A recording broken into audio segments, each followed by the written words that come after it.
In the vast blue expanse of the Pacific Ocean, a new sound of warfare has just been heard. In September 2025, Japan's Defense Ministry announced a stunning achievement, the world's first successful live firing of a ship-mounted electromagnetic railgun against a target at sea. This wasn't just a test, it was a declaration. Conducted from the deck of the Japan Maritime Self-Defense Force test ship, JS Asuka, this event sent shockwaves through the global defense community. For years, the concept of a practical sea-based railgun seemed like a distant dream, a high-tech ambition that even the mighty United States Navy had set aside. Japan, however, has quietly and methodically turned science fiction into a potent reality. The significance of this test cannot be overstated. It marks a pivotal moment in the evolution of naval weaponry. Traditional naval guns, which use chemical propellants like gunpowder, have dominated sea battles for centuries. But they are reaching the limits of their speed and range. The Japanese railgun prototype fires a solid metal projectile, using nothing but the raw power of electromagnetism. It accelerates a 320-gram or 11-ounce slug to a blistering Mach 6.5, more than 6 times the speed of sound. This incredible velocity transforms a simple piece of metal into a devastating weapon, capable of intercepting the fastest threats modern navies face. This breakthrough comes at a critical time. Japan and its allies are increasingly concerned about the growing threat of hypersonic missiles being developed by regional powers like China, North Korea, and Russia. These missiles travel at such extreme speeds that conventional missile defense systems struggle to react in time. A railgun offers a game-changing solution. By firing a projectile at hypersonic speeds itself, it provides a last-ditch high-speed defensive shield. This Japanese success story is not just about a new weapon, it's about a nation taking a bold step to secure its future in an increasingly dangerous world, proving that innovation can come from unexpected quarters. The world watched as the United States poured billions into its own railgun program, only to shelve it in 2021. Many observers assumed the technology was simply too difficult to master for shipboard use. The immense power requirements, the rapid barrel wear, and the challenge of miniaturizing the system seemed like insurmountable hurdles. Yet, Japan, working in partnership with the US and leveraging decades of its own advanced industrial and technological expertise, persisted. The successful firing from the JS Asuka is a testament to Japanese engineering and strategic foresight, a clear signal that the race for next-generation naval dominance has a determined new contender. Just as Japan's railgun made headlines, its regional rival China unveiled a technological marvel of its own. In a clear display of its rapidly advancing military capabilities, China presented the LY-1, a sophisticated shipborne high-energy laser weapon system. This weapon represents a completely different philosophy of defense. Instead of firing a physical projectile, the LY-1 directs a concentrated beam of light to neutralize its targets. It is designed specifically to counter the growing threat of low-cost drones, cruise missiles, and other fast-moving aerial threats. This development shows that the technological arms race in Asia is not just about one country's breakthrough, but a dynamic competition between competing visions for future warfare. The allure of laser weapons like the LY-1 is powerful and straightforward. They promise a nearly infinite magazine. As long as a warship has power, its laser can keep firing. This is a massive advantage over traditional missile interceptors, which are bulky, expensive, and limited in number. A ship might carry dozens of defensive missiles, but it could face a swarm of hundreds of drones. The LY-1 offers a solution to this problem of saturation attacks, where an enemy tries to overwhelm a ship's defenses with sheer numbers. By engaging targets at the speed of light, it can theoretically track and destroy multiple incoming threats in rapid succession at a cost of only a few dollars per shot. The LY-1 is the culmination of years of dedicated research by China, which, like the US, has invested heavily in directed energy weapons. While the exact power output of the system remains classified, its public unveiling signals Beijing's confidence in the technology's maturity. It is intended to be a key component of a layered defense system for China's growing fleet of destroyers and aircraft carriers.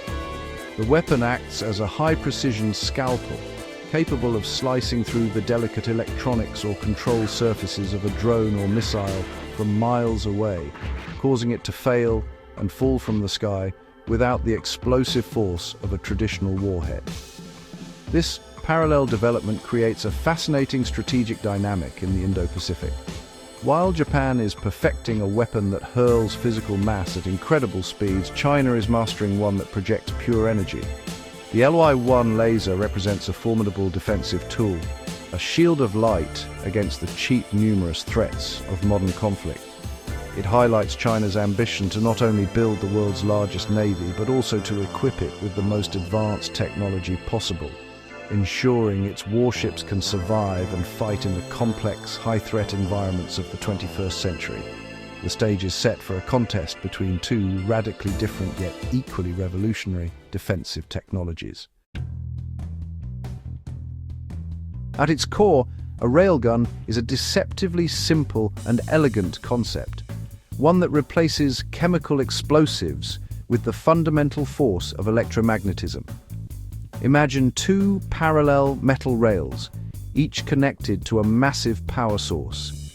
A metal projectile, often encased in a conductive sleeve called an armature, is placed between these rails, completing an electrical circuit. When the system is fired, an enormous pulse of electrical current, we're talking millions of amperes, is sent surging down one rail, across the armature, and back up the other. This flow of electricity creates an incredibly powerful magnetic field between the rails. This magnetic field is the heart of the weapon. It generates a powerful physical phenomenon known as the Lorentz force. This force acts directly on the armature, pushing it violently forward along the rails.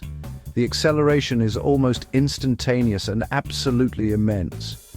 The projectiles must be built to withstand forces exceeding 30,000 times the force of gravity, 30,000 Gs.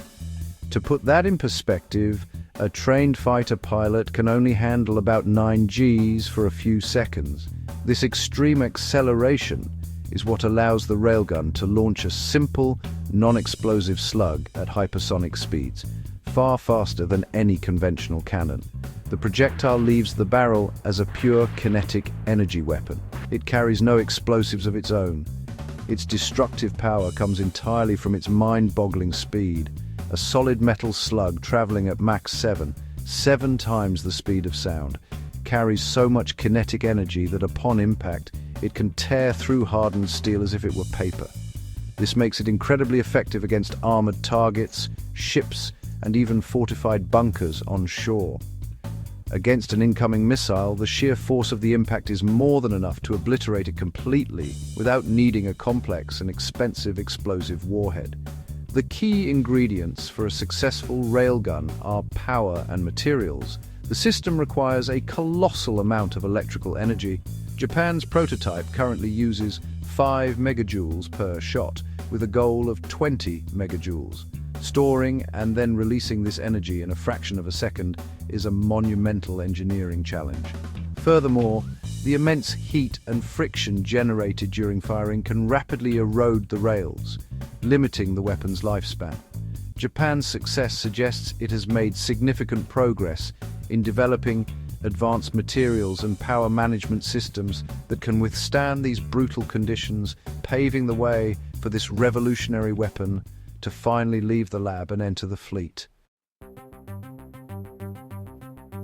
A high-energy laser weapon like China's LY-1 operates on a principle that feels like it's pulled straight from science fiction, destroying a target with a focused beam of light. Unlike a railgun that fires a physical object, a laser weapon projects pure energy. The process begins with a power source that pumps energy into a special material known as the gain medium. This can be a solid crystal, a chemical gas, or coils of fiber optic cable.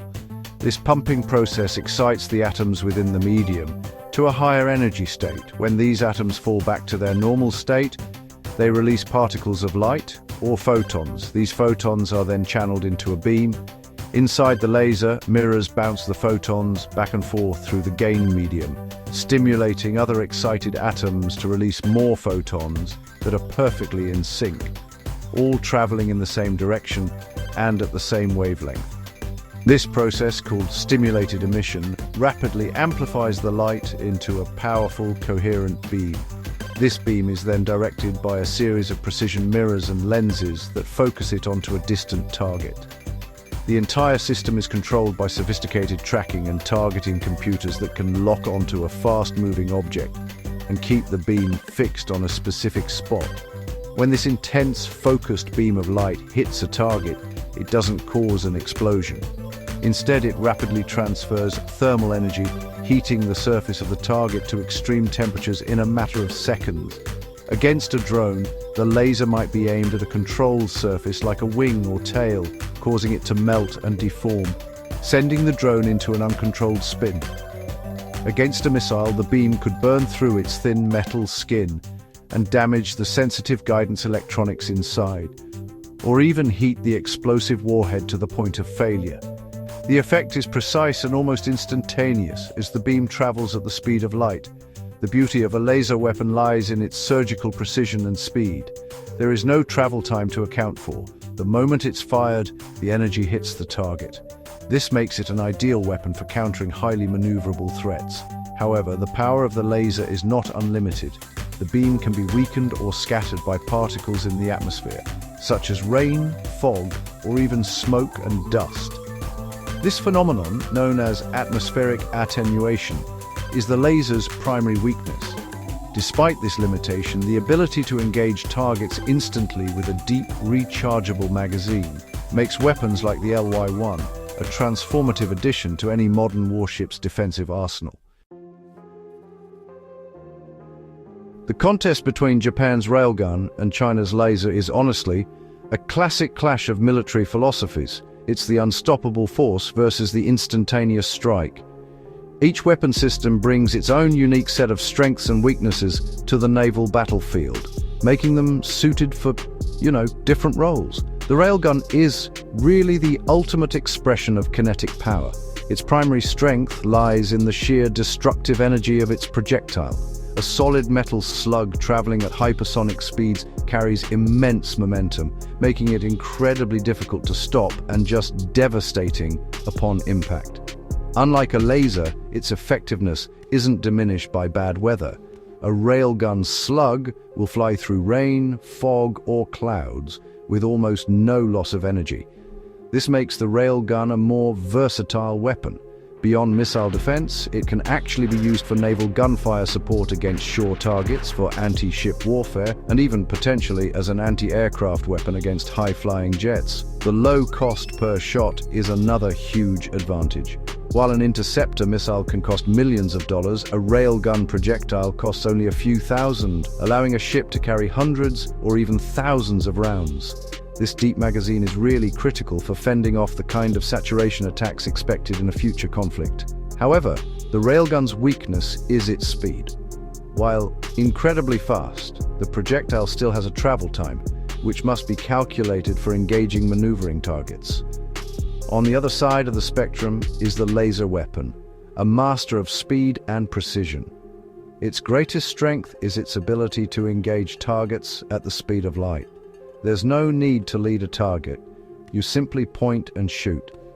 This makes it an unparalleled defensive tool against highly agile threats like drones and incoming rockets. The cost per shot is negligible, limited only by the price of the fuel needed to generate electricity.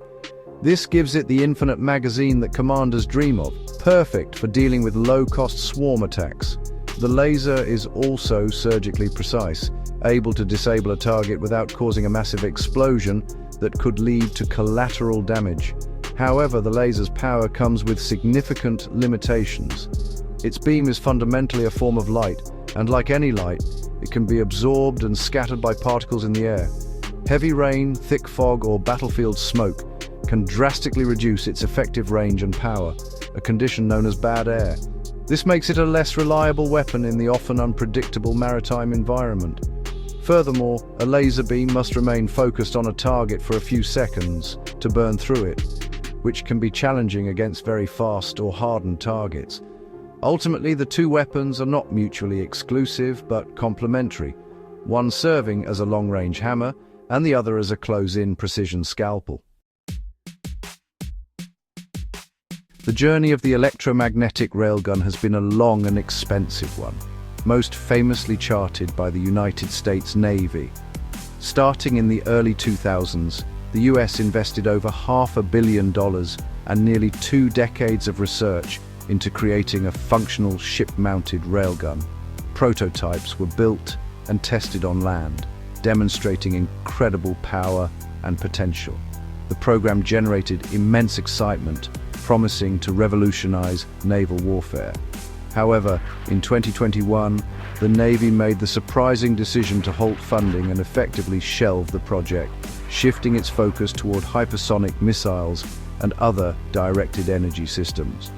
The US withdrawal was not due to a single failure, but a series of immense and persistent engineering challenges. One of the biggest hurdles was barrel life. The extreme heat and pressure generated during firing would wear out the conductive rails so quickly that they might need to be replaced after only a few dozen shots, which is, honestly, an impractical requirement for a warship on deployment. Another major issue was power. The systems required to store and discharge the massive amounts of energy needed for each shot were enormous, heavy, and difficult to integrate into the existing design of a warship without a complete overhaul. Finally, developing guided smart projectiles that could survive the brutal launch acceleration proved far more complex than anticipated. This is where Japan's approach differed. While the US aimed for a very powerful, long-range weapon from the outset, Japan appears to have taken a more incremental and focused approach. Starting its own program in 2016, Japan's Acquisition, Technology and Logistics Agency, or ATLA, worked closely with American partners, learning from their successes and setbacks. Rather than trying to solve every problem at once, Japan concentrated on maturing the core technology for a specific mission ship-based missile defense. They focused on creating a medium-caliber system, firing a 40mm projectile, which likely has more manageable power and cooling requirements than the larger US prototypes. This pragmatic strategy paid off. By setting realistic, achievable goals, Japan was able to make steady progress on the key challenges that had stalled the American effort, particularly in materials science for the barrel and in compacting the power systems. The successful sea trial in 2025 demonstrates that they have found viable solutions, at least for a prototype system. Japan's success is a powerful lesson in technological development. Sometimes a focused, step-by-step approach can succeed where a more ambitious, all-or-nothing effort falters. Japan didn't just pick up a failed project. It redefined the problem and engineered a new path to success. The emergence of operational railguns and laser weapons is set to fundamentally reshape naval combat, particularly in the contested waters of the Asian Pacific. The competition between Japan's kinetic energy railgun and China's directed energy laser is more than a technological rivalry. It's a race to define the future of maritime dominance. For decades, the aircraft carrier and the guided missile destroyer have been the undisputed kings of the sea. These new weapons, however, challenge the existing order by creating powerful defensive shields that could make traditional offensive weapons, like anti-ship missiles, far less effective. A warship equipped with a railgun or a laser is simply much harder to kill. This development could lead to a revitalization of the naval gun. With a railgun, a destroyer's main gun is no longer just a weapon for shore bombardment or engaging other ships at close range. It becomes a multi-purpose system capable of defending the entire fleet from hypersonic missile attacks, a role currently filled by expensive and limited supply interceptor missiles. This gives commanders far more flexibility and staying power in a prolonged fight. Imagine a future naval task force where destroyers use their railguns to form a protective dome against incoming attacks, allowing aircraft carriers to project power more safely. Naval strategy would shift from relying solely on missile salvos to a more balanced approach combining kinetic and missile-based offense and defense. The implications for air power are equally profound. Both railguns and lasers pose a serious threat to even the most advanced fighter jets and drones. A railgun could fire a barrage of guided projectiles into the path of an incoming aircraft squadron, while a laser could disable aircraft systems from afar. This creates an anti-access area denial bubble around a naval fleet that is much more robust and difficult to penetrate. Air forces will have to develop new tactics and technologies, such as stealthier aircraft, hypersonic weapons of their own, and electronic warfare measures designed to counter these new defenses, just to get close enough to strike a fleet. Ultimately, the nation that can most effectively integrate these new weapons into its fleet will gain a significant strategic advantage. Control of the sea and sky in Asia may no longer be decided by who has the most ships or planes, but by who has the most effective shield. This technological race between Japan's slugs and China's beams is pushing both nations and their allies, including the United States, to innovate at a furious pace. The outcome will determine whether offensive or defensive systems will have the upper hand in the next generation of naval warfare, shaping the balance of power in the region for decades to come. While Japan's successful railgun test and China's unveiling of the Railgun laser are monumental achievements, the path from a working prototype to a fully integrated, combat-ready weapon system is still long and fraught with challenges. For Japan's railgun, the primary hurdles remain power, heat, and precision. The current prototype's energy consumption of 5 megajoules per shot is already immense, and the goal is to quadruple that to 20 megajoules to achieve greater range and velocity. Generating, storing, and safely managing this level of power on a warship that also has to run radars, engines, and other combat systems is a colossal engineering task that will require dedicated next-generation ship designs. For instance, Japan is currently building 2 massive 12,000-ton Aegis system-equipped vessels, or ASVs. Their large size is driven by the need to carry 128 vertical launch cells for missiles, but their spacious design and powerful electrical plants might make them ideal candidates to host the first operational railguns. Another critical challenge is barrel wear. While Japan has clearly made progress, ensuring the barrel can withstand hundreds or thousands of firings without degradation is essential for a weapon to be practical in a real conflict. Finally, for long-range engagements, the projectiles will need guidance systems, tiny hardened electronics that can adjust the slug's trajectory mid-flight while surviving the 30,000 G launch force.